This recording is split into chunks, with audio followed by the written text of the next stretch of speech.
భారతదేశ యువశక్తి త్వరలో భారత్ను అభివృద్ధి చెందిన దేశంగా మారుస్తుందని ప్రధానమంత్రి నరేంద్ర మోడీ అన్నారు. న్యూఢిల్లీలోని భారత మండపంలో జరిగిన వికసిత భారత్ యంగ్ లీడర్స్ డైలాగ్ 2025లో ప్రధాని మాట్లాడుతూ భారతదేశ యువశక్తి అద్భుతమైన పరివర్తనలకు దారితీస్తుందని అన్నారు. 10 ఏళ్లకు ముందు దేశ పరిస్థితులు భిన్నంగా ఉండేవని, వ్యవసాయం, విద్యుత్ తదితర రంగాలకు బడ్జెట్ కేటాయింపులు కూడా తక్కువగా ఉండేవన్నారు. కానీ గడిచిన 10 ఏళ్ల కాలంలో దేశంలోని అన్ని రంగాల్లోనూ గణనీయమైన అభివృద్ధిని సాధించామని పేర్కొన్నారు. లక్షలాది గ్రామాలకు విద్యుత్, రోడ్లు తదితర మౌలిక సదుపాయాలు కల్పించామన్నారు. వందే భారత్ వంటి కొత్త రైళ్లు దేశంలో ప్రవేశపెట్టామని చెప్పారు. భారతదేశం అనేక రంగాలలో తన లక్ష్యాలను అనుకున్న వ్యవధి కంటే ముందుగానే సాధిస్తుందని ప్రధాని వ్యాఖ్యానించారు.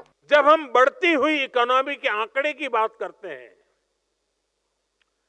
तो कुछ लोग सोचते हैं इससे हमारे जीवन पर क्या प्रभाव पड़ेगा। सच्चाई ये है कि जब इकोनॉमी बढ़ती है तो जीवन के हर स्तर पर उसका सकारात्मक प्रभाव पड़ता है। इस सदी के पहले दशक में भारत $1 ट्रिलियन की इकोनॉमी बना। मैं 21st सेंचुरी का फर्स्ट 10 ईयर की बात कर रहा हूं।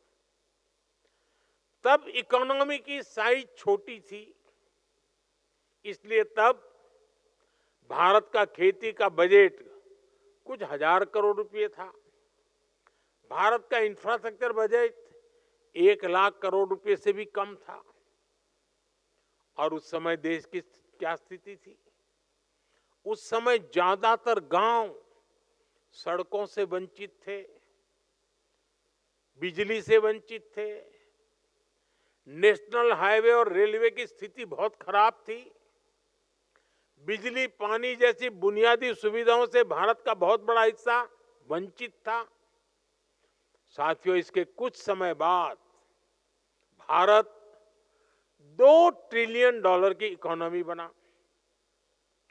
तब भारत का इंफ्रास्ट्रक्चर बजट 2 लाख करोड़ रुपए से भी कम था।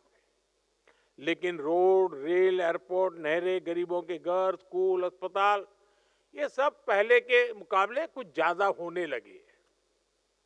फिर इसके बाद भारत तेजी से $3 ट्रिलियन का इकोनॉमी बना। नतीजा ये हुआ कि एयरपोर्ट की संख्या 2 गुनी हो गई। देश में वंदे भारत जैसे आधुनिक ट्रेनें चलने लगी। बुलेट ट्रेन का सपना जमीन पर उतरने लगा।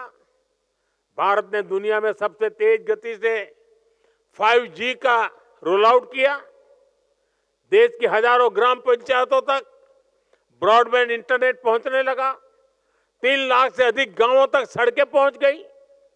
नौजवानों को 23 लाख करोड़ रुपए का बिना गारंटी वाला मुद्रा लोन दिया। मुफ्त इलाज देने की दुनिया की सबसे बड़ी योजना आयुष्मान भारत शुरू की गई। किसानों के बैंक खाते में हर वर्ष हजारों करोड़ रुपए सीधे जमा करने की योजना शुरू हुई। गरीबों के लिए 4 करोड़ पक्के घर बनाए गए।